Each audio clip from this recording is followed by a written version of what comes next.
Hello friends, कैसे हैं आप लोग। सबको मेरा जय भीम, नमो बुद्धाय।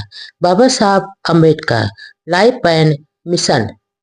देश में हाल ही में हुए आम चुनाव में जीती हुई पार्टियों के चुने हुए प्रतिनिधियों की सरकार बनाने का फैसला सरकार पहले ही कर चुकी थी।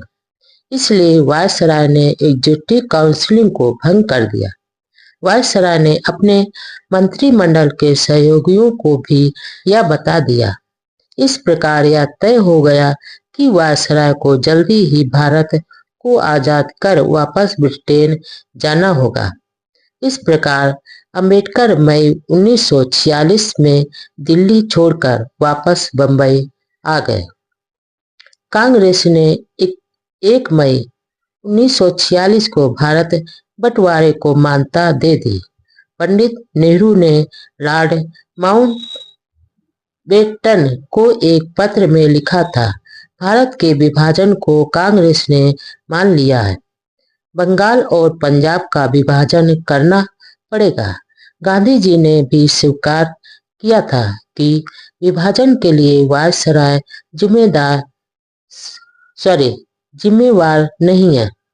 कांग्रेस और मुस्लिम लीग ने ही इसे स्वीकार किया है।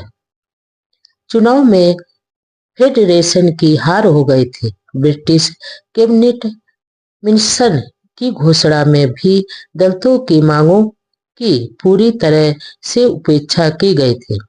इसके बाद महाराष्ट्र में फेडरेशन की मजबूती देने के लिए कार्यकर्ता नए जोश के साथ जुट गए। 24 मई 1946 को भारत आया। कैबिनेट मिशन 3 महीने बाद यानी 26 जून 1946 को वापस लंदन चला गया। मिशन ने अपनी सिफारिशों में अनुसूचित जातियों के अधिकारों की ओर कोई ध्यान नहीं दिया।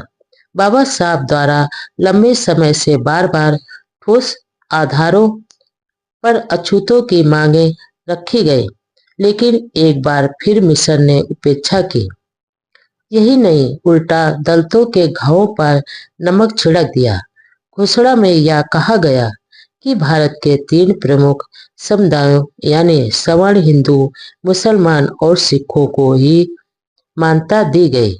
इस प्रकार कैबिनेट मिशन ने अनुसूचित जातियों की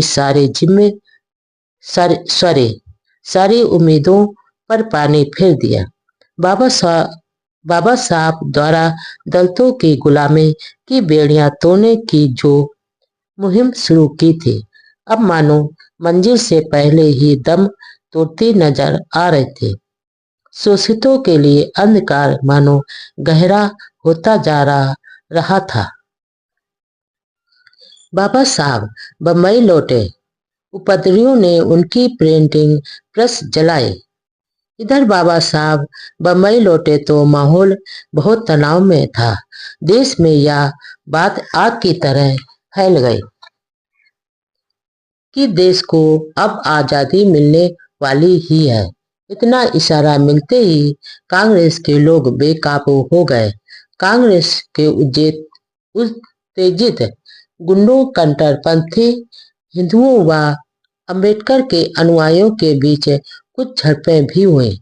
ऐसे उपद्रवी माहौल में बंबई में ऐसे शरारती तत्वों ने अंबेडकर के बेटे यशवंतराव द्वारा चलाया जा रहा भारत भूषण प्रिंटिंग प्रेस जलाकर राख कर दिया, जिससे उनके परिवार का गुजारा चलता था। उस एक छोटी संपत्ति को विरोधियों ने निशाना बनाकर जला दिया। इसे दुख व चिंता भरे दिनों में भी वह सूरवीर अपने इरादों से जरा भी नहीं डगमगाया। हिम्मत व हौसले के साथ फिर से खड़े होने का फैसला किया। 4 जून 1946 को दादर बंबई में शेड्यूल कास्ट फेडरेशन की मीटिंग बुलाई गई, जिसकी अध्यक्षता एन शिवराज ने की। फेडरेशन के कैबिनेट मिशन की सिफारिशों की निंदा की और एक साजिश बताया। बाबा साहब व सभी को यह एहसास हुआ कि पृथक निर्वाचन के बिना दलित समाज के सच्चे प्रतिनिधि विधान परिषद के लिए चुनाव नहीं जीत सके। इसलिए दलितों को अलग निर्वाचन का अधिकार मिलना चाहिए। यह मांग फिर से सरकार से की गई और दलितों के हितों की अनदेखी की गई तो इस संबंध में फेडरेशन द्वारा सीधी कार्रवाई का मार्ग अपनाना पड़ेगा। मीटिंग में दलितों पर किए हमलों व यशवंत राव के प्रिंटिंग प्रेस जलाए जाने की घटना की भी घोर निंदा की गई। विरोध प्रदर्शन के लिए महाराष्ट्र, मध्य प्रदेश, उत्तर प्रदेश के कई बड़े शहरों में मोर्चे खोले गए। पूना, कानपुर और लखनऊ में तो आंदोलनकारियों की पुलिस से जमकर भिड़ंत हुई। दलित आंदोलनकारियों ने सभाओं और प्रदर्शनों पर लगाई गई रोक को तोड़कर हजारों की संख्या में गिरफ्तारियां दी। गांधी जी के हरिजन सेवक संघ ने जवाबी मोर्चा निकालने की धमकी दी। स्वयं गांधी जी ने अपने अखबार हरिजन में डॉक्टर अंबेडकर के आंदोलन को निरर्थक बताया। कांग्रेस के नेताओं ने भी डॉक्टर अंबेडकर के शेड्यूल कास्ट फेडरेशन के आंदोलन की खूब आलोचना की, लेकिन इसके बावजूद भी शांतिपूर्ण सत्याग्रह जारी रहा। काम चलाओ सरकार की घोषणा। ब्रिटिश मिशन ब्रिटेन लौट गया। उधर वायसराय को कैबिनेट मिशन के लिए फैसलों के अनुसार अस्थायी काम चलाओ सरकार का गठन करना था। इस कारण डॉक्टर अंबेडकर तथा वायसराय ने एग्जीक्यूटिव काउंसिल के सदस्यों से जून के तीसरे सप्ताह 1946 में विदा ली। डॉक्टर अंबेडकर को इस विदाई समारोह में बंबई से दिल्ली जाना पड़ा। डॉक्टर अंबेडकर ने लेबर मेंबर के रूप में सरकार तथा मजदूरों के कल्याण के लिए सराहनीय काम किया था। मजदूरों के जीवन स्तर में सुधार के लिए कई फैसले लिए जो आज भी मजदूरों के लिए वरदान साबित हो रहे हैं। महिला मजदूरों के लिए किए फैसलों के कारण भी बाबा साहब अमर हैं। लेबर के अलावा वह पीडब्ल्यूडी विभाग में देखते थे। देश में कई एयरपोर्ट उन्हीं के मार्गदर्शक में बने। उनकी कार्य क्षमता को देखकर भारत के तत्कालीन सेनापति ने अचंभा व्यक्त किया था। बाढ़ से होने वाले तबाही को रोकने के लिए कई बड़े बांध भी बनवाए। इन सभी कार्यों की वायसराय ने खुले दिल से डॉक्टर अंबेडकर की प्रशंसा की। 25 जून को जब डॉक्टर अंबेडकर बम्बई वापस लौटे तो बॉम्बे सेंट्रल रेलवे स्टेशन पर उनका भव्य स्वागत किया गया। वहां उन्होंने संघर्ष तेज करने का आह्वान करते हुए कहा कि अपने अधिकारों के खिलाफ जो साजिश चल रही उसे नाकाम करने के लिए प्राणों की बाजी लगाकर ही शांतिपूर्ण संघर्ष जारी रखना है। नए जोश के साथ दलितों को आह्वान किया कि अपने संगठित संघर्ष से सरकार को अपने संकल्प को बता दे, क्योंकि समाज सरकारी सेवाओं व सरकार में आपके अस्तित्व के लिए खतरा बढ़ता जा रहा है। 29 जून 1946 को वायसराय ने काम चलाओ सरकार की घोषणा की और इस घोषणा के साथ ही ब्रिटिश मिशन इंग्लैंड लौट गया। आगे का काम वायसराय ने संभाला। हिंदू मुस्लिम समान प्रतिनिधित्व के आधार पर अंतकालीन सरकार में कुल 14 सदस्य थे, जिनमें 5 कांग्रेसी सवर्ण हिंदू, 1 कांग्रेसी दलित, 5 मुस्लिम और फारसी सिख ईसाई। इनका एक एक प्रतिनिधि या एक बेहिसाब का प्रतिनिधित्व था। हिंदू मुस्लिम मतभेदों के कारण मुस्लिम लीग ने अंतकालीन सरकार संबंधी योजना को स्वीकार नहीं किया और 29 जून को काम चलाओ सरकार की घोषणा की। पूना पैक्ट एक बहुत बड़ी साजिश थी। बाबा साहब को अब महसूस हुआ कि पूना पैक्ट एक बहुत बड़ी साजिश थी, क्योंकि संयुक्त निर्वाचन में दलितों के हितैषी व असली प्रतिनिधि चुनकर नहीं आ सके और कांग्रेस के चापलूस दलित प्रतिनिधि चुन लिए गए। मिशन योजना में अछूतों की उपेक्षा किए जाने से देश भर के, विशेषकर महाराष्ट्र के अछूत समाज में भारी आक्रोश था। आखिर 7 करोड़ लोगों के हितों की अनदेखी का अहम सवाल था। मिशन ने भी ऐसा ब्रिटिश प्रधानमंत्री के दिए संकेतों के आधार पर किया था। ब्रिटिश प्रधानमंत्री ने कहा था कि अल्पसंख्यक समुदाय को भारत की स्वतंत्रता की राह में वीटो करने का अधिकार नहीं दिया जाए। मिशन के इस व्यवहार से दलितों में नाराजगी थी। बंबई के अछूत समाज ने 7 जुलाई 1946 को मिशन योजना के प्रति विरोध करने के लिए एक जुलूस निकाला। जुलूस कावसजी जहांगीर हाल की तरफ जा रहा था। वहां अखिल भारतीय कांग्रेस कमेटी की बैठक हो रही थी। प्रदर्शनकारियों ने हाल की ओर जाने वाले कांग्रेस नेताओं को काले झंडे दिखाकर व नारे लगाकर अपना विरोध प्रकट किया। पुलिस ने जुलूस को हाल के पास पहुंचने से पहले रोक दिया। जब उनसे कहा कि कल गांधी जी अछूत नेताओं से मिलेंगे, तब जुलूस पास के मैदान में सभा में बदल गया। बाबा साहब गायकवाड़, बापू साहब राजभोज आदि नेताओं ने अपने भाषणों में मिशन योजना, कांग्रेस की नीति तथा सरकार द्वारा अछूतों की उपेक्षा की आलोचना की। शेड्यूल कास्ट फेडरेशन के आह्वान पर 15 जुलाई 1946 को काउंसिलिंग हॉल और पूना के सेक्रेटेरिएट से आधा मील इर्द गिर्द सभा बंदी के कानून को तोड़कर दलितों के प्रतिनिधित्व को बार बार नकारा था।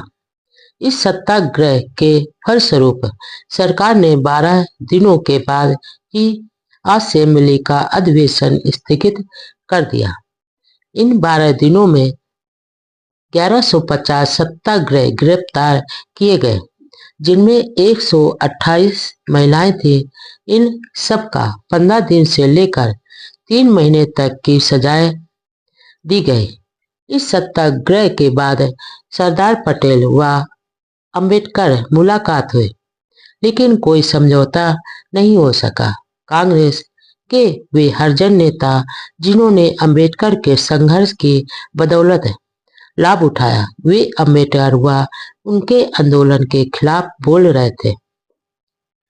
यही नहीं, उन्होंने अछूतों के बुनियादी मांगों की आलोचना भी करी। बाबू जगजीवन राम अंबेडकर विरोधियों में प्रमुख कांग्रेस दलित नेता थे।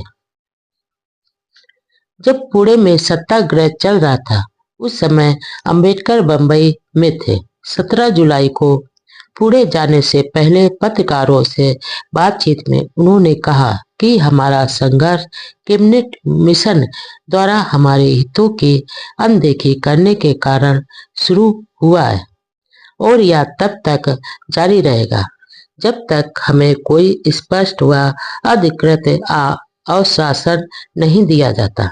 उन्होंने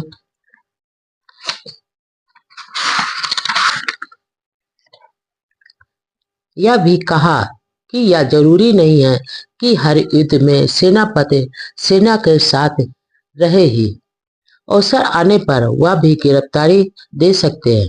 कांग्रेस तो अंबेडकर के इस कदम तो सरासर गलत बता रहे थे। हरिजन सेवक संघ ने भी अंबेडकर के आंदोलन और लखनऊ में भी शांतिपूर्ण सत्याग्रह शुरू कर दिए गए। संविधान निर्माते सभा में पहुंचे अंबेडकर। कैबिनेट मिशन की योजना के अनुसार प्रादेशिक विधानसभा द्वारा चुने हुए प्रतिनिधि सदस्यों द्वारा संविधान निर्माती सभा का गठन होना था। इसके लिए सदस्यों का चुनाव शुरू हो गए। बाबा साहब ने अपना नोमिनेशन पेपर बंगाल विधान परिषद से दाखिल किया। बंगाल विधान परिषद में कुल 60 प्रतिनिधियों का चुनाव करना था। इनमें 27 समान वर्ग यानी हिंदू और 33 मुस्लिम प्रतिनिधियों का चुनाव करना था। कैबिनेट मिशन द्वारा मुस्लिमों को तो अलग प्रतिनिधित्व दिया, लेकिन अनुसूचित जातियों को हिंदू के साथ जोड़ दिया। 17 जुलाई 1946 को बंगाल विधान परिषद द्वारा संविधान सभा के लिए अपने प्रतिनिधियों का चुनाव करना था। उससे कई दिन पहले बाबा साहब कलकत्ता पहुंच चुके थे। उन दिनों पंजाब के चर्मकार समुदाय के हजारों लोग कलकत्ता में लेदर बिजनेस करते थे, जिनमें काफी लोग आर्थिक दृष्टि से सुदृढ़ स्थिति में थे। वे बाबा साहब के प्रति बहुत सम्मान प्रकट करते थे, इसलिए वे भी बंगाल के दलितों के साथ बाबा साहब को बंगाल से जिताने में जुट गए। बाबा साहब ने वहां कलकत्ता में कई स्थानों पर समाज, राष्ट्र हित व गरीबों के हित में भाषण दिए। कलकत्ता शहर के तिल जिला रोड पर गुरु रविदास मंदिर के प्रांगण में लगातार 2 घंटे तक बहुत प्रभावशाली भाषण दिया। वहां उनको रुपयों की थैली भी भेंट की गई।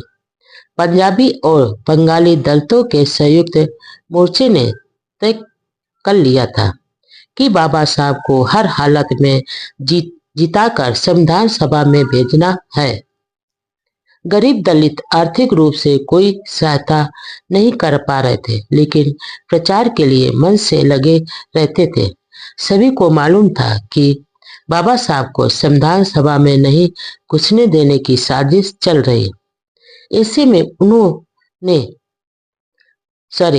में उन्हें जिताने के लिए कड़ी मेहनत करनी है। पूरे देश के दलितों की नजर बाबा साहब के चुनाव पर टिकी हुई थी। वे सभी अपने प्रिय नेता व उदारक की जीत देखना चाहते थे, जबकि कांग्रेस उन्हें हराने के लिए पूरी ताकत लगा रही थी। बाबा साहब को बंगाल विधानसभा के एंग्लो इंडियन सदस्यों से समर्थन प्राप्त होने की आशा थी, लेकिन उन्होंने अपनी मांग के अनुसार संविधान सभा में प्रतिनिधि नहीं लेने पर विरोध के रूप में एंग्लो इंडियन विधायकों ने चुनाव का बहिष्कार किया था। इस तरह कांग्रेस ने बाबा साहब की जीत में रोड़ा अटका दिया। आखिर चुनाव का दिन आया। बंगाल विधानसभा परिषद भवन के पास हजारों दलित पहुंच गए। पुलिस का घेरा तोड़कर लाठी गोली की चिंता किए बिना भवन तक पहुंच गए। प्रदर्शनकारी भीड़ अंबेडकर जिंदाबाद के गगनभेदी नारे लगा रहे थे। पंजाब के एक युवा दलित ने तो चेतावनी तक दे दी थी कि यदि हमारे बाबा साहब को हराने की साजिश सफल हो गई तो बहुत बुरा हो जाएगा। बंगाल में इस चुनाव की कमान जोगेंद्र नाथ मंडल ने संभाल रखी थी और इस दिन आंदोलन का नेतृत्व भी वही कर रहे थे। दरअसल मंडल ने ही बाबा साहब को आग्रह किया था कि वह बंगाल विधानसभा से चुनाव लड़े और अंबेडकर ने हाँ कर दी। इसके लिए जोगेंद्र नाथ मंडल का बहुत बड़ा योगदान था। बंगाल से जीत बाबा साहब की झोली में थी। आखिर 20 जुलाई को चुनाव का नतीजा आ ही गया और दलितों की एकता व मेहनत रंग लाई। बाबा साहब न सिर्फ जीते बल्कि पूरे देश में निर्दलीय उम्मीदवारों में उनको सबसे ज्यादा वोट मिले। यहाँ तक कि बंगाल अधिकृत कांग्रेस के एक बड़े नेता शरत चंद्र बोस से भी बाबा साहब को अधिक वोट मिले। उन्हें जिताने के लिए लोगों ने इतनी चाह थी कि कांग्रेस के 6 विधायकों ने अपनी पार्टी आदेश को तोड़ कर बाबा साहब को वोट दिया। इस जीत से देश के दलितों में खुशी की लहर दौड़ गई। कलकत्ता शहर में जीत के जश्न में बड़ा जुलूस निकाला। इस जीत के साथ निराशा के माहौल में फिर से आशा की किरण जागी। दलितों को इस बात का भारी संतोष हुआ कि बाबा साहब जैसे योग्य, निडर व विद्वान नेता संविधान में पहुंच गए तो उनकी मांगों पर पूरा ध्यान दिया जाएगा। एक समय पटेल ने तो यह तक कह दिया था कि मैंने संविधान सभा के दरवाजे तो क्या खिड़कियां और रोशनदान तक बंद कर दिए। देखते हैं कि अंबेडकर उसमें कैसे घुसता है। लेकिन बाबा साहब की प्रतिभा व विद्वता की आभा बहुत तेज थी। वे अपनी योग्यता के आधार पर चुनकर आए थे। पूना पैक्ट पर हस्ताक्षर करने वाले डॉक्टर अंबेडकर सीधे रास्ते से विधानसभा परिषद में आ नहीं सके और बंगाल जाना पड़ा। जब गांधी जी को मालूम हुआ कि अंबेडकर यूरोपियनों के वोट से चुने जाकर विधान परिषद में आ जाएंगे तो उन्होंने यह अड़ंगा लगा दिया कि बंगाल असेंबली के यूरोपियन सदस्यों को अपने वोट देने का अधिकार नहीं है। तो बाबा साहब बंगाल की विधानसभा में जोगेंद्र नाथ मंडल और मुस्लिम लीग की सहायता से विधानसभा में पहुंचे। आम चुनाव में अंबेडकर की शेड्यूल फेडरेशन का बंबई विधानसभा में एक भी सदस्य जीतकर नहीं आ पाया था। इसलिए बंगाल विधानसभा के दलित वर्ग के प्रतिनिधियों ने संविधान सभा के लिए डॉक्टर अंबेडकर का नाम प्रस्तावित किया। पीपुल एजुकेशन सोसाइटी द्वारा शिक्षा की अलग जगाई। बाबा साहब चारों ओर से अपने विरोधियों से घिरे हुए थे। शोषितों के कल्याण का जुनून दिन रात उनके मन में रहता था। शारीरिक पीड़ा, पारिवारिक जिम्मेदारियां, तनाव व आशंकाओं के बावजूद वह सृजनात्मक कामों में भी लगे रहे। किताबें खरीदना और पढ़ना उनका शौक नहीं, खुराक थी।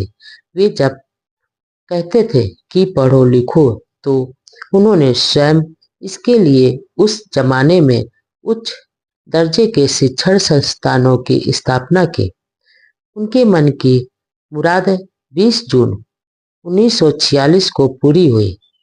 उस दिन पीपुल एजुकेशन सोसाइटी की नींव डाली गई। वे इसके लिए काफी कोशिश कर रहे थे। सोसाइटी के द्वारा 20 जून 1946 को अपने कॉलेज का शुभ आरंभ हुआ। यह कॉलेज आगे जाकर देश के प्रसिद्ध शिक्षण संस्थानों में एक माना गया। इस कॉलेज का नाम बुद्ध के मूल नाम पर सिद्धार्थ कॉलेज रखा गया। यह कॉलेज शुरू में क्यूंज रोड पर छोटे कुटियानुमा कमरों में चलाया जाता था। बाद में फोर्ट इलाके में 2 हब भवन में कवा व अड़बर्ट बिल्डिंग को खरीद कर शामिल किया गया। इनमें पहले भवन का नाम बुद्ध भवन और दूसरे का आनंद भवन रखा गया। 1951 में सिद्धार्थ कॉलेज का कामकाज इन्हीं भवनों में लाया गया, जहां college of arts and science 1953 से सिद्धार्थ कॉलेज ऑफ कॉमर्स और 1955 से सिद्धार्थ कॉलेज ऑफ लॉ बहुत ही गौरवशाली इतिहास के साथ संचालित किए जा रहे हैं। इसके बाद पीपुल एजुकेशन सोसाइटी ने बाबा साहब के परिनिर्वाण के बाद भी यह मिशन जारी रखा और 1972 में वाडाला में भी doctor Baba Saheb Ambedkar college of commerce शुरू किया। बम्बई से दूर औरंगाबाद में भी बाबा साहब का प्रिय शहर था। वहाँ भी कई सालों की मेहनत के बाद एक बड़ा शिक्षण संस्थान स्थापित किया, जिसका नाम प्रसिद्ध बौद्ध भिक्षु नागसेन के नाम पर नागसेन वन रखा गया। यहाँ जो बड़ा संस्थान खोला वहाँ पहले कब्रिस्तान था, जिसका समतल बनाने में बहुत मेहनत लगी। स्वयं बाबा साहब जब भी वहां जाते तो काम में हाथ बटाते थे। आखिर इस भवन कॉलेज का नाम मिलिंद कॉलेज रखा गया। राजा मीनांडर मिलिंद ने भिक्षु नागसेन के साथ जीवन दर्शन, धर्म आदि पर लंबे सवाल किए थे, जिसके सवाल जवाब मिलिंद प्रश्न के नाम से ग्रंथ के रूप में दुनिया भर में प्रसिद्ध है। औरंगाबाद का नागसेन वन व मिलिंद कॉलेज बाबा साहब की सृजनात्मक सोच के जगमगाते उदाहरण है। सोसाइटी ने उस महाड़ में भी एक कॉलेज खोल दिया, जहां कभी इनके मसीहा को तालाब का पानी छूने से मना कर दिया था, जहां गालियां मिली, पत्थर फेंके गए। बाबा साहब उनके अनुयायियों ने ज्ञान की ज्योति जलाई। पीपुल एजुकेशन सोसाइटी व उसके द्वारा स्थापित किए गए शिक्षण संस्थान ने जहां लाखों गरीब शोषित विद्यार्थियों को जीवन की सच्ची राह बताई है, वहीं आज की पीढ़ी को भी सीख दे रही है कि हम पढ़ लिख कर ज्ञान व धन को सिर्फ जोड़े नहीं, बल्कि समाज को लौटाना भी है। व्यक्ति कितना मान ही क्यों ना हो, राष्ट्र हित से बड़ी नहीं। शेड्यूल कास्ट फेडरेशन का सत्याग्रह गत पकड़ रहा था। 19 जुलाई 1946 को बंबई विधानसभा के मुख्यमंत्री खे ने फेडरेशन के बारे में बेतुकी टिप्पणी की थी। जवाब में बाबा साहब ने पुणे में एक इंटरव्यू में कहा कि अंग्रेज भारत छोड़ने का तय कर चुके हैं। उन्होंने सत्ता का हस्तांतरण सवर्ण हिंदुओं व मुस्लिमों को करने का भी तय कर लिया है। तो सत्ता हस्तांतरण के बाद बनने वाले भारत के संविधान में इस देश में रहने वाले 7 करोड़ अछूतों का क्या हिस्सा व हक होगा। उन्होंने कहा कि पुणे का सत्याग्रह तो देश में होने वाले हर शहर के आंदोलन की शुरुआत है। यह आंदोलन शांतिपूर्ण ढंग से चलाया जा रहा है। फिर सत्याग्रह का रास्ता गांधी जी व कांग्रेस की कोई बपौती नहीं है और न ही वह इसके प्रथम प्रेरता हैं। यह भी कहा कि जब अनुसूचित जाति के प्रतिनिधियों को जीतने ही नहीं दिया गया है, तो इसका सीधा अर्थ है कि उन्हें वोट देने से वंचित कर दिया। इसी दशा में हमें भी पूना पैक्ट से बांध कर रखना कहाँ का न्याय है।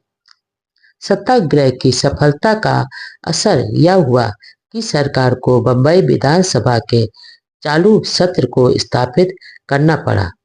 हालात की गंभीरता को समझकर कांग्रेस के नेताओं ने डॉक्टर अंबेडकर से बातचीत करना ठीक समझा और बंबई कांग्रेस प्रदेश अध्यक्ष एस के पाटिल सिद्धार्थ कॉलेज बंबई में डॉक्टर अंबेडकर से मिले। 27 जुलाई को जोशी व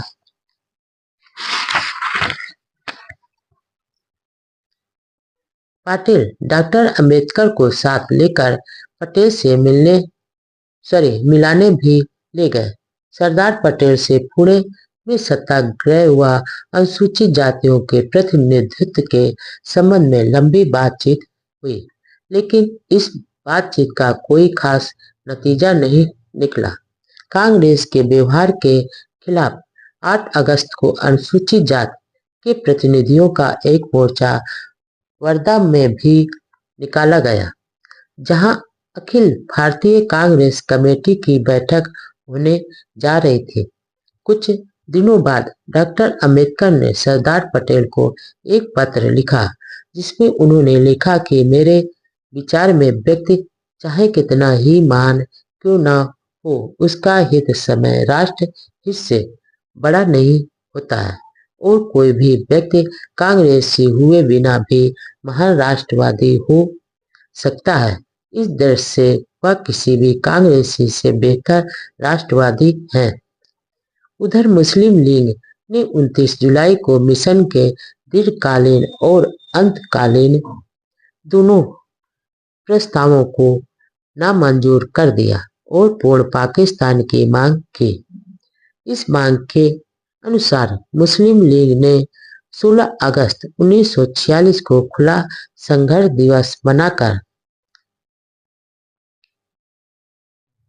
नो आरवली में मुसलमानों ने सवर्ण हिंदुओं व अछूतों के साथ बहुत बुरा व्यवहार किया।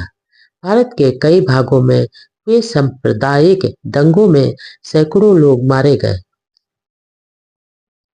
अंबेडकर के आक्रोश की लाखों वजह थी। जब मुस्लिम लीग ने मिशन योजना को अस्वीकार कर दिया तो वायसराय ने कांग्रेस को अंतरिम सरकार बनाने के लिए बिना शर्त आमंत्रित किया। 24 अगस्त को अंतरिम सरकार के 14 सदस्यों के नामों की घोषणा की गई, जिसमें दलित वर्ग के सदस्य के रूप में जगजीवन राम का नाम था। उस समय डॉक्टर अम्बेडकर फेडरेशन की पूना में हो रही मीटिंग में थे। उन्होंने जल्दी ही ब्रिटिश प्रधानमंत्री इटली को टेलीग्राम भेजकर मांग की कि केंद्रीय सरकार में कम से कम 2 सीटें अछूतों को मिलनी चाहिए। कांग्रेस द्वारा बनाए मंत्रिमंडल में सिर्फ एक व्यक्ति को लेना दलितों के साथ सरासर अन्याय था। डॉक्टर अम्बेडकर शुरू से ही दलितों के प्रतिनिधि के रूप में आगे थे और योग भी थे। अब उन्हें नकारना एक तरह से अपमान ही था। मंत्रिमंडल में नेहरू, पटेल, राजेंद्र प्रसाद, आसिफ अली, राजगोपालाचारी, शरत चंद्र बोस, जान मथाई, बलदेव सिंह, सफाउत अहमद खां, अली जाहिर सिंह, एच भाभा और जगजीवन राम थे। 2 सितंबर को मंत्रिमंडल ने कार्यभार संभाल लिया। मुस्लिम लीग ने पहले तो अंतरिम सरकार में शामिल होने से मना कर दिया, लेकिन उसे लगा कि सत्ता पर पूरी तरह से कांग्रेसी आसीन हो जाएगी तो बाद में सरकार में शामिल होने के लिए राजी हो गई। मुस्लिम लीग ने अपने कोटे के 5 सदस्यों में लियाकत अली खां, चुंदरी गर, अनवर, रब निस्तर, गजफ्फर अली खां के अलावा पिछड़े वर्ग के जोगेंद्र नाथ मंडल को भी शामिल किया। इस प्रकार अंतरिम सरकार में दलितों को 2 स्थान मिले। कांग्रेस को अपने कोटे के सदस्यों में एक कांग्रेसी मुस्लिम शामिल करने का जवाब देने के उद्देश्य से ही लीग ने जोगेंद्र नाथ मंडल को लीग के सदस्यों में स्थान दिया था। लेकिन यह बात जब गांधी जी, कांग्रेस व हिंदू समाज सभी को बहुत अखरी। 16 अगस्त 1946 को गांधी जी ने शाम की प्रार्थना के बाद अपने भाषण में कहा कि लीग ने अपने कोटे के 5 स्थानों में से एक पर एक हरिजन को लिया जाना मुझे अच्छा लगना चाहिए, लेकिन मैं धोखा क्यों दूं? मुझे सदमा पहुंचा है। मिस्टर जिन्ना कहते हैं कि हिंदू मुस्लिम 2 राष्ट्र हैं, फिर हरिजन किस राष्ट्र में है? डॉक्टर अम्बेडकर के आक्रोश की लाखों वजह थे। कांग्रेस ने हिंदू मुस्लिम समान प्रतिनिधित्व स्वीकार करके मुसलमानों को सरकार में संख्या से अधिक प्रतिनिधित्व दिया, लेकिन इस बात का जरा भी ध्यान नहीं रखा कि अछूत समाज को उनकी जनसंख्या के अनुपात में पर्याप्त प्रतिनिधित्व मिले। सच्चाई तो यह है कि गांधी जी और कांग्रेस ने अछूतों के उद्धार के बजाय मुस्लिमों के उद्धार का ख्याल अधिक रखा। जोगेंद्र नाथ मंडल को लेने से फेडरेशन की 2 सीटों की मांग तो जैसे तैसे पूरी हो गई। अस्थायी सरकार की घोषणा के तुरंत बाद फेडरेशन की कार्यकारिणी के नागपुर में एक बयान जारी कर जगजीवन राम से अनुरोध किया कि वह इस पद को स्वीकार नहीं करें, क्योंकि मंत्रिमंडल में अनुसूचित जातियों के प्रतिनिधित्व को लेकर न्याय नहीं किया गया। फेडरेशन ने दलितों को अपने मोर्चे की गति तेज करने को कहा और यह भी कहा कि ब्रिटिश सरकार द्वारा उनके सम्मान में दी गई उपाधियों को लौटा दी जाए।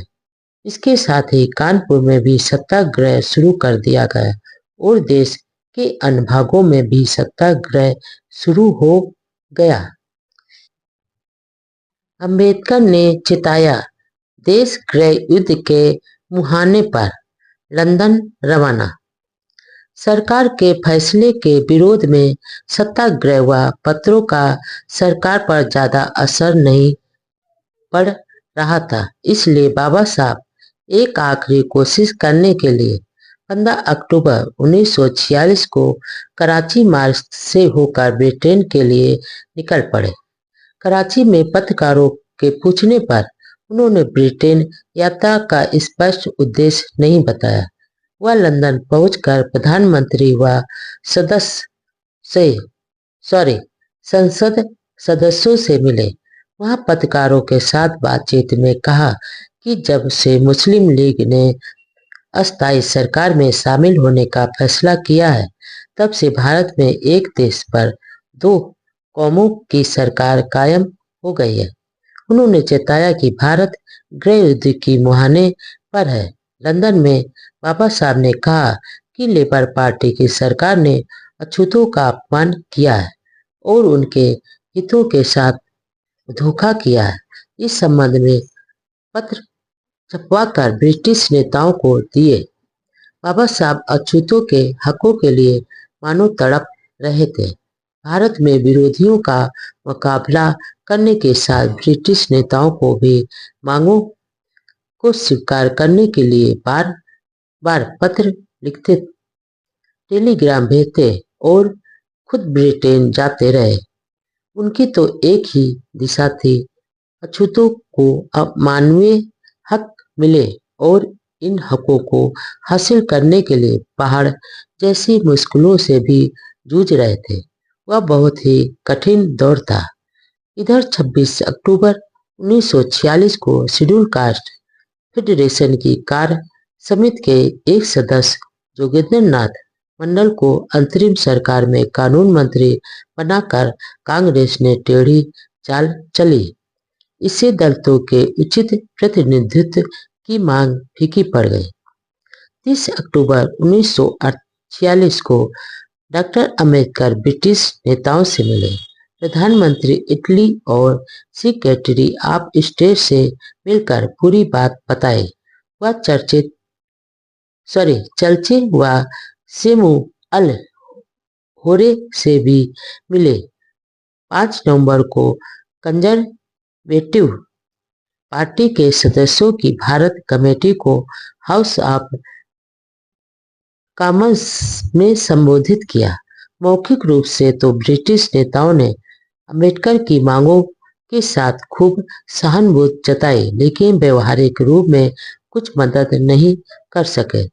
लेबर पार्टी के सदस्यों की अछूतों की समस्याओं के बारे में कोई रुचि नहीं थी। जातीय समस्या पर फिर से चर्चा करना उन्हें मुश्किल लग रहा था।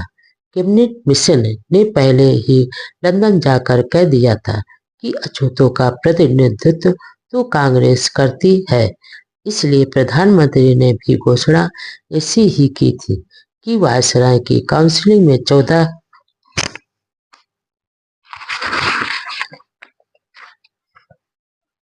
सदस्य होंगे, जिनमें एक दलित होगा और उसका चुनाव भी कांग्रेस करेगी। अंतरिम सरकार बनने पर यही हुआ। कांग्रेस ने जगजीवन राम को चुन लिया। बाबा साहब की लंदन यात्रा व्यर्थ गई। प्रधानमंत्री के नुमाइंदों ने डॉक्टर अम्बेडकर को कहा कि कांग्रेस जो कर रही है वह सही है और सलाह दी कि आप अछूतों के अधिकारों के लिए अब प्रांतीय विधानसभा में कोशिश करो। निराशा के साथ बाबा साहब वापस भारत आ गए। बाबा साहब की राय के हर मोड़ पर कांटे ही कांटे बिछे हुए थे। राजनीतिक विशेषज्ञों का कहना है कि एकाएक सारा राजनीतिक दृश्य बदल कैसे गया। मुस्लिम लीग भी अंतरिम सरकार में शामिल हो गई। अंतरिम सरकार से ब्रिटेन भी राजी था। दरअसल दिल्ली में सेठ बिल्डा रोज प्रार्थना सभाएं आयोजित करवाते थे जिसमें गांधी जी विराजते थे और उन प्रार्थना सभाओं में sir Stafford Cripps, lord Pethick Lawrence, रेस एलेक्जेंडर आदि बड़े ब्रिटिश राजनयिकों को आमंत्रित कर उन्हें प्रभावित करने की जो कोशिश की गई वह सफल हुई और जो गांधी जी व कांग्रेस चाहते थे वही हुआ। कैबिनेट मिशन ने ब्रिटेन जाकर प्रधानमंत्री को यही कहा कि अछूतों के प्रतिनिधित्व तो कांग्रेस व गांधी ही है और बाद में जो खेल खेला गया वह जग जाहिर है। बाबा साहब की राय के हर मोड़ पर कांटे ही कांटे बिछे हुए थे। पहाड़ जैसी पीड़ा थी, लेकिन वह मशाल लिए रात दिन कटीले उबड़ खाबड़ पथरीले विकट रास्तों में भी हिम्मत व हौसले के साथ चल रहे थे। उनकी मुश्किलों के बारे में सिर्फ कल्पना ही की जा सकती है। लेखन द्वारा सृजन करने वाला व विचारक व चिंतक घोर निराशा के माहौल में भी कलम को चलाता रहा और ऐतिहासिक रचनाएं लिखी।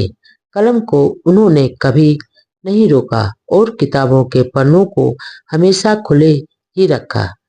इन्हीं दिनों उनकी नई पुस्तक शूद्र कौन प्रकाशित हुई, जिसमें उन्होंने चाटुकार इतिहासकारों के झूठे पुलंदों को नकारते हुए लिखा कि शूद्र कभी देश में शासक थे।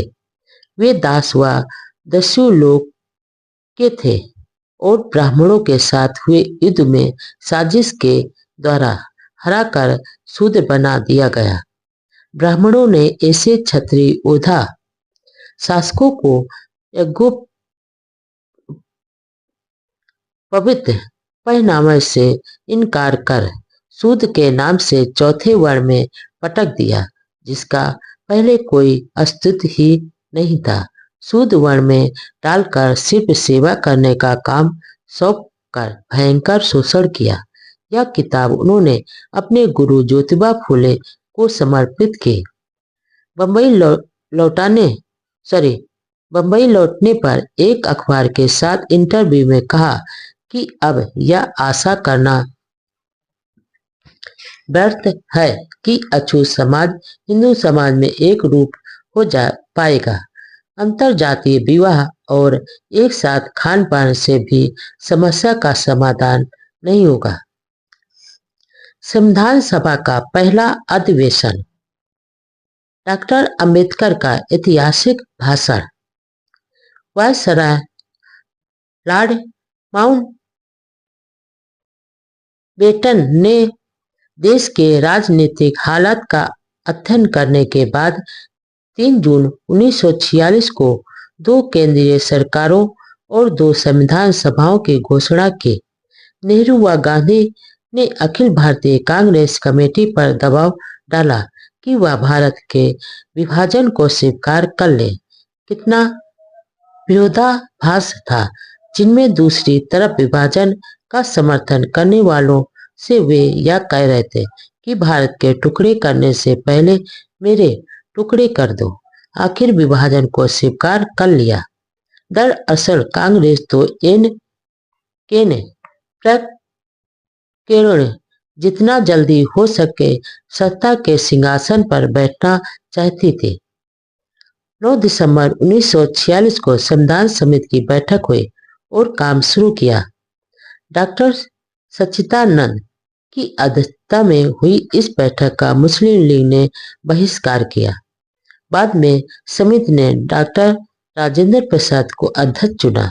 इस सभा में 13 दिसंबर को पंडित नेहरू ने संविधान के उद्देश्यों के संबंध में एक प्रस्ताव रखा व शानदार भाषण दिया। पंडित नेहरू के इस प्रस्ताव में प्रसिद्ध न्याय विशेषज्ञ सर एम.आर. जयकर ने एक संशोधन किया। उन्होंने कहा कि नेहरू के प्रस्ताव को तब तक रोक दिया जाए जब तक मुस्लिम लीग और भारतीय रियासतों के रजवाड़े व नवाब संविधान सभा में भाग नहीं लेवे। विद्वान व सौभ नेता सर जयकर के इस गण प्रस्ताव का सदन में भारी विरोध किया। डॉक्टर अंबेडकर ने जयकर के संशोधन का सुझाव समर्थन किया। इसके बाद डॉक्टर राजेंद्र प्रसाद ने डॉक्टर अंबेडकर को अपने विचार रखने तथा समस्या को सुलझाने का आग्रह किया। जैसे ही डॉक्टर अंबेडकर को भाषण के लिए आमंत्रित किया, सदस्यों को लगा कि सदन में जिस प्रकार डॉक्टर जयकर के खिलाफ हो हल्ला हुआ था, कांग्रेस विरोधी डॉक्टर अंबेडकर की भी यही फजीयत होने वाली है और कांग्रेस सदस्य तो चाहते भी यही थे। वे तो ताक में बैठे थे कि डॉक्टर अंबेडकर बोले और विरोध में हल्ला करे। ऊंची कदकाठी व आकर्षण व्यक्तित्व के धनी डॉक्टर अंबेडकर ज्यों बोलने के लिए खड़े हुए, सबकी नजरें उन पर टिक गई। डॉक्टर अंबेडकर भाषण की शुरुआत से पहले अपने ज्ञान व योग्यता के बल पर आत्मविश्वास से भरे हुए थे। कुछ सदस्यों ने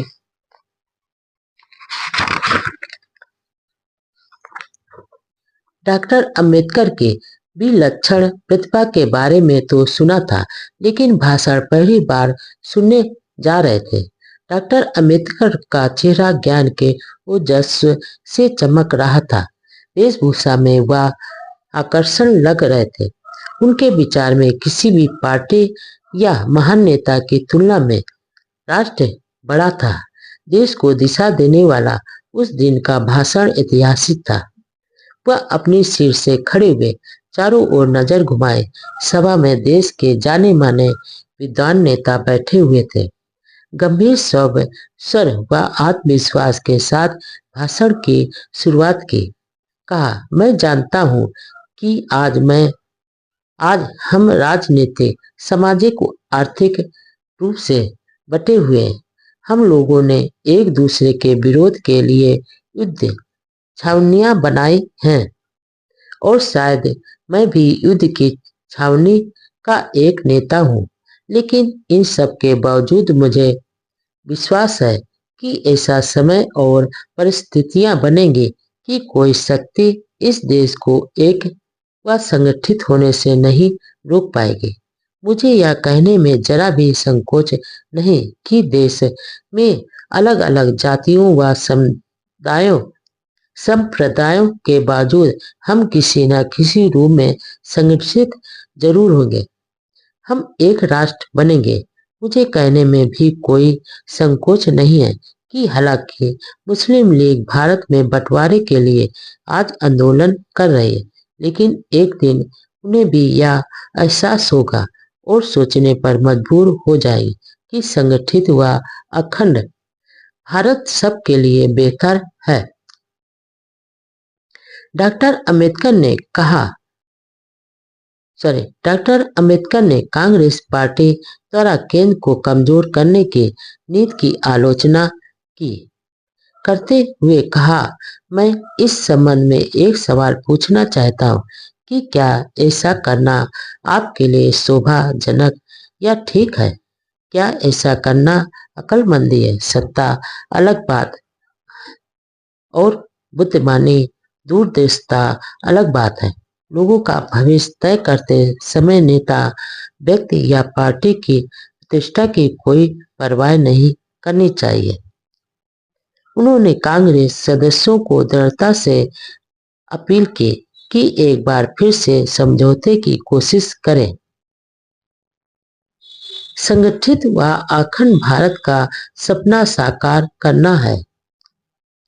डॉक्टर अंबेडकर ने अपने विचार व्यक्त करते हुए कहा कि समस्या के 3 समाधान हो सकते हैं। एक पार्टी हमेशा के लिए दूसरी पार्टी की शरण में जाए, दूसरा बातचीत द्वारा शांति स्थापित करना और तीसरा समाधान युद्ध है।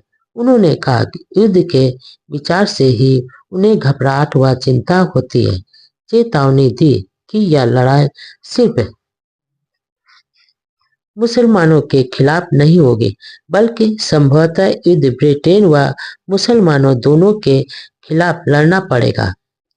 डॉक्टर अंबेडकर ने जोश भरे शब्दों में कहा कि यदि किसी को यह लगता है कि इस समस्या का समाधान युद्ध से हो जाएगा या मुसलमानों को जीतकर उनकी नापसंदगी का संविधान मानने के लिए मजबूर कर देंगे, जबरदस्ती मनवाएंगे, तो यह देश मुसलमान को जीतने के लिए हमेशा युद्ध में ही व्यस्त रहेगा।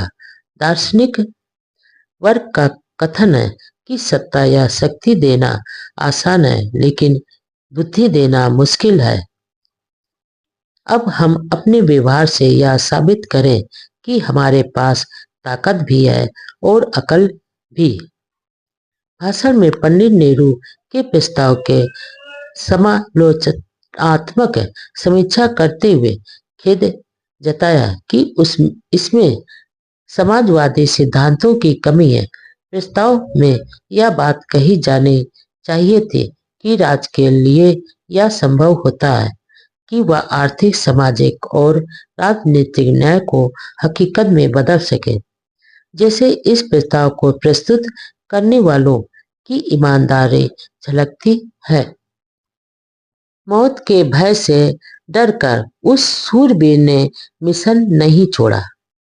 बाबा साहब का भाषण इतना प्रभावशाली व ओजस्वी था कि जो सदस्य हो हल्ला की तैयारी में बैठे थे वे सभी गंभीरता से सुनते रहे और जिस सुझाव के लिए डॉक्टर जयकर का विरोध हुआ था उस सुझाव को विधानसभा में स्वीकार कर लिया।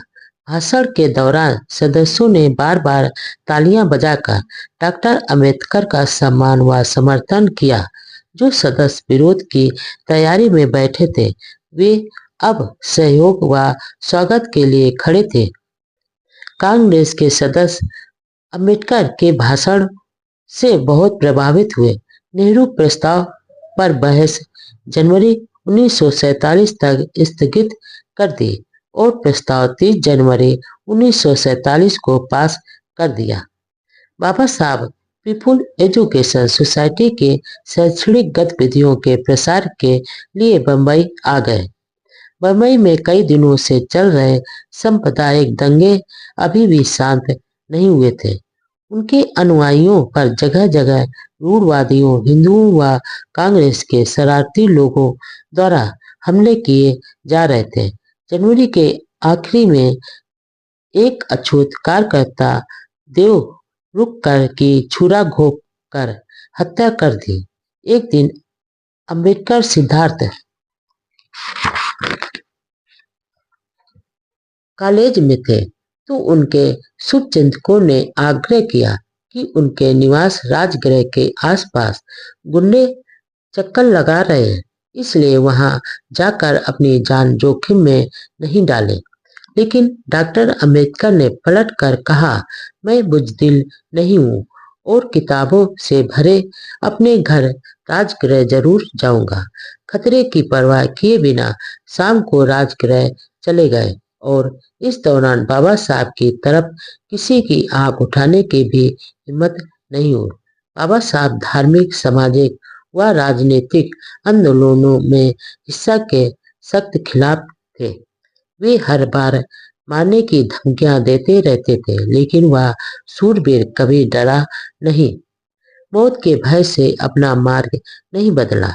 इसके अलावा आमजनों की सभाओं व राजनेताओं व विद्वानों की सभाओं में वे कई बड़े नेताओं, ढोंगी धर्मगुरुओं व अंधविश्वासों से भरे धर्मशास्त्रों की निडरता से आलोचना करते थे। बहादुरी उनके रोम रोम में भरी हुई थी। फिर उनकी ऊंची कद काठी व प्रोबिले व्यक्तित्व के कारण किसी की हाथ उठाने की भी हिम्मत नहीं होती थी। 21 फरवरी 1947 को डॉक्टर अंबेडकर बिहार प्रांत के अनुसूचित जातियों के 38 सैनिकों की पैरवी करने गए। एक आर्मी कोर्ट में उन पर मुकदमा चल रहा था। उस केस में बैरिस्टर समर्थन माने और बोराले ने भी सहायता की। इसी बीच ब्रिटेन सरकार ने घोषणा की कि वह जून 1948 तक ब्रिटिश सरकार, भारत की सत्ता केंद्र सरकार व वर्तमान प्रादेशिक सरकारों को सब सर्वरों के शास्त्रागार का सबसे बड़ा हथियार आर्थिक शक्ति।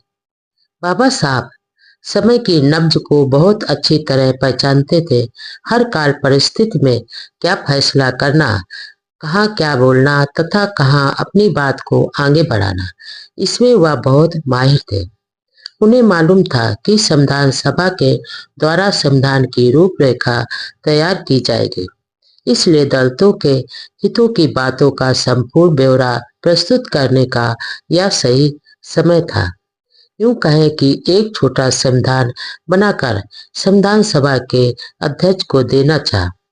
यह संविधान उन्होंने राज्य और अल्पसंख्यक नाम से प्रकाशित करवाया।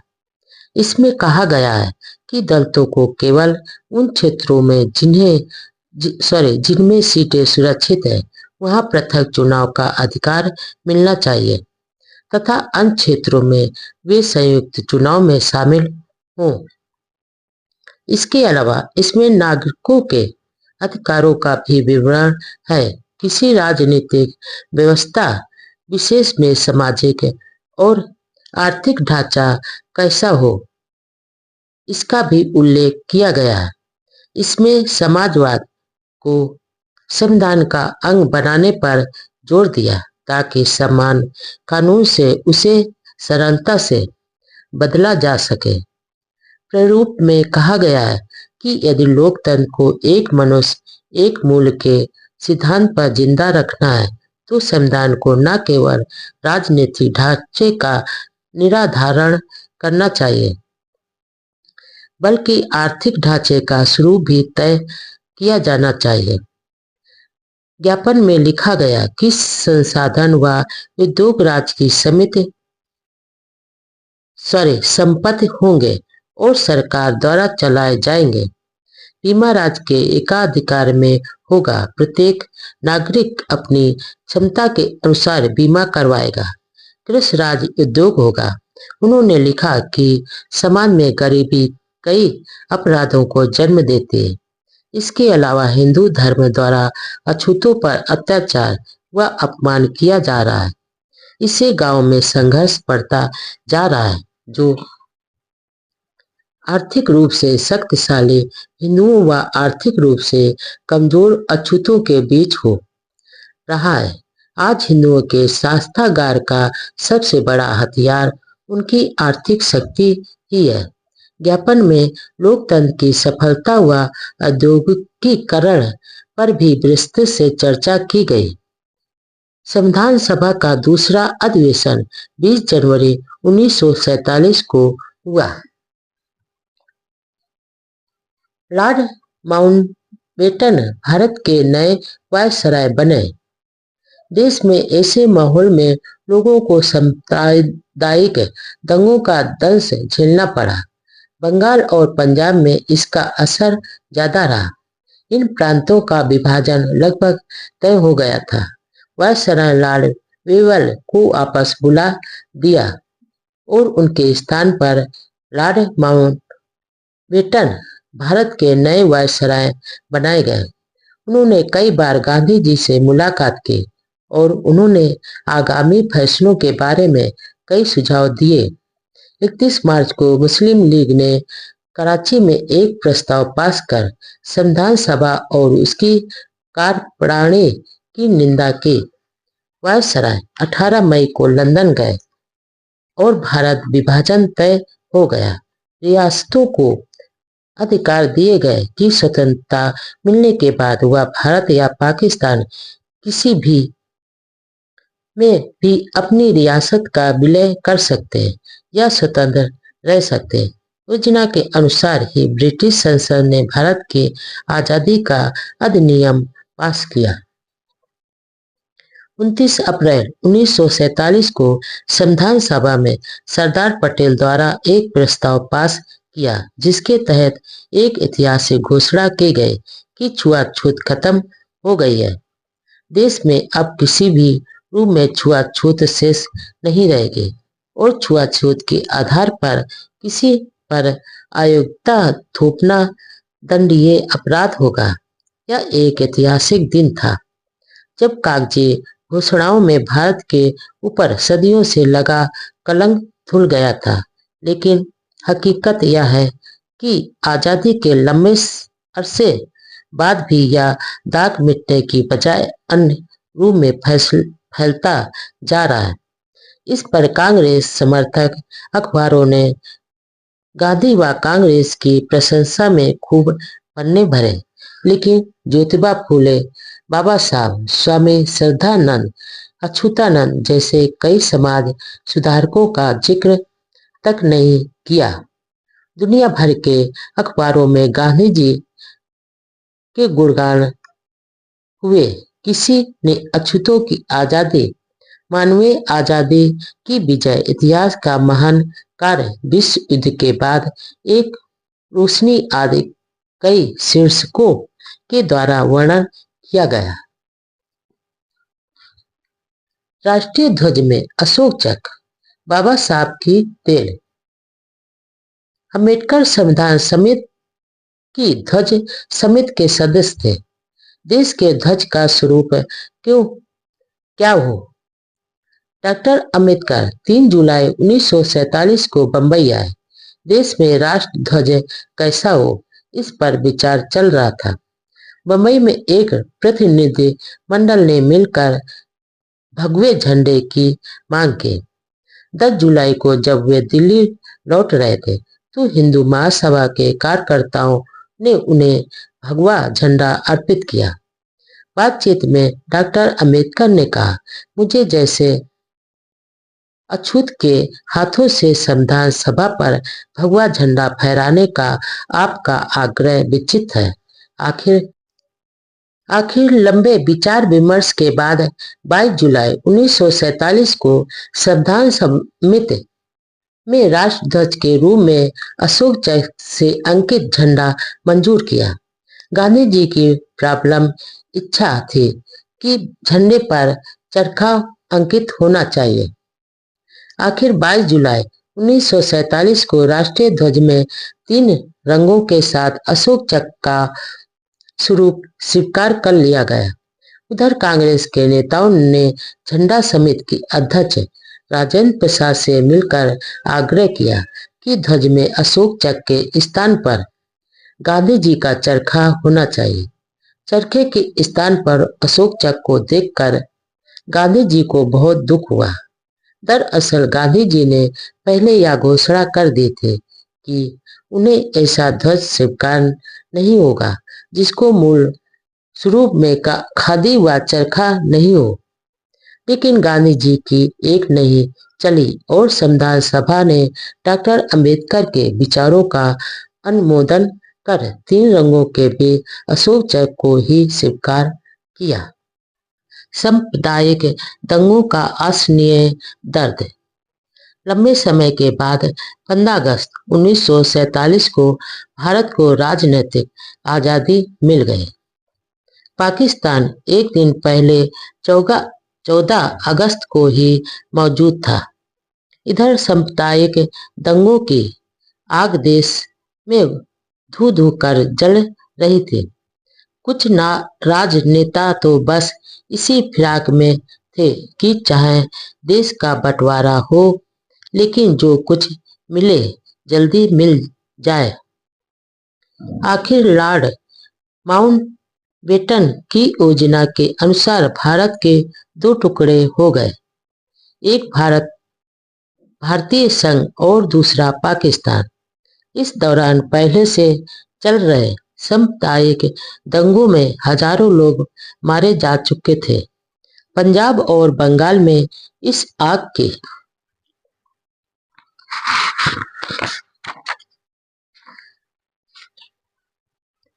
लपटें तेज थी। चारों ओर मारकाट और हाहाकार था।